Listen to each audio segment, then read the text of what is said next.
triumphs. This is a great day for us to celebrate the closing of one chapter in our school life, high school. Ahead of us is a load of lessons and many experiences to come. And iyon pa, I was thinking, iiwan ko rin. Iiwan ko rin yung school na kinalakihan ko. Yung school na naging saksi sa lahat ng masasaya, malulungkot, at di makakalimutan ng pangyayari sa buhay ko. Yung kung saan ko unang natutunan ng lahat. Ang magbasa, sumulat, umila, umarte, tumula, makasalamuha sa iba, at magkaroon ng mga tunay na kaibigan. Naalala ko pa, mula kinder, ang pinakamatyaga na nagturo sa akin ay si Teacher Imelda. At naging tutor ko pa ng mahabang panahon. At hanggang sa ako'y makagraduate ng elementary. Thank you so much, Teacher Imelda. I will never forget you. Picture mo siya dito. Hindi ko kay Howard D. Na matyagang naghatid sundo sa akin mula elementary hanggang high school.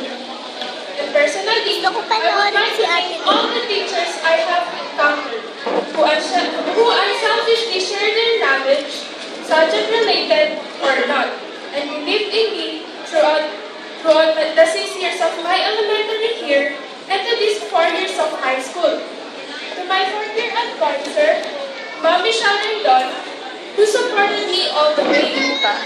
She guided me and gave me clever advices, most especially na laging mag-pray. I remembered the lunatic thing. I acted like Sisa. That challenged me so much. I conquered the fear and vanquished all the shyness. Thank you so much, Mom. My journey wouldn't be magical if it were not for my classmates and friends. We loved with a love that was more than love.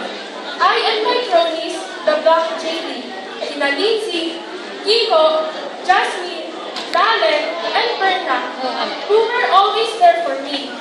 Thank you so much for making me happy, and blessed to have you as my alter egos. Hindi ko kayo makakalimutan. Likewise, thank you din kina Clyde, Jamaica, Sharina, Kim, Carlo, and Prince. Simula pa nung nasa 2-day na tayo, tinuruan mo na akong huwag maging mahiyain. Matutong makisalamuha sa iba, and gain more confidence. Dahil din sa inyo, nalaman ko na kakawin ko pala si Bruno Mars. At binigyan mo pa ako ng game na mura. Thank you so much. Kahit na palagi na ako pinapaiyak, alam na. At salamat dahil din sa inyo, nalaman ko, talent pala ako sa pagkanta, mga members na may talent manager, and production staffs. Also, thank you din kina Clarice, aka Chai, Clarice, Rahaf, Liza, and Rita Everyok, who were always concerned for me. I really appreciate it. Thank you all to the high school memories you've shared with me. Mamimiss ko kayong lahat. No friendship lasts forever. Nakakalungkot isipin na pagkakahiwa-hiwalay kayo ng mga tao na itinuring mong kaibigan sa halos 4 na taon. Lahat kasi may katumasan. Hindi naman pwedeng mag-high school na lang lagi tayo, hindi ba? Sana magkakaibigan pa rin tayo habang buhay. I would like to thank my family, mostly my parents, for their overwhelming support for everything. I hope and pray that they continue to guide me in my next endeavor. Mommy, Daddy, I love you so much.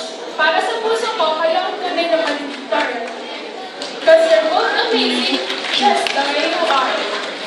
And above all, to the greatest Lord God, who is my greatest inspiration, my strength, my refuge, as I journey to be here in front of you. He is the reason why this girl, who was always intimidated by the people around her, always frightened to speak for herself, almost forward to show her real self, is now a young woman standing here with confidence, speaking her mind, and showing you what is within her heart. God, thank you for blessing me much more than I deserve. I offer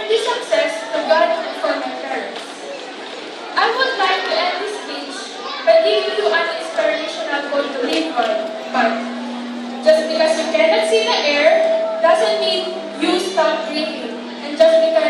And just because you cannot see God doesn't mean you stop believing. So good luck and congratulations to all of us graduates.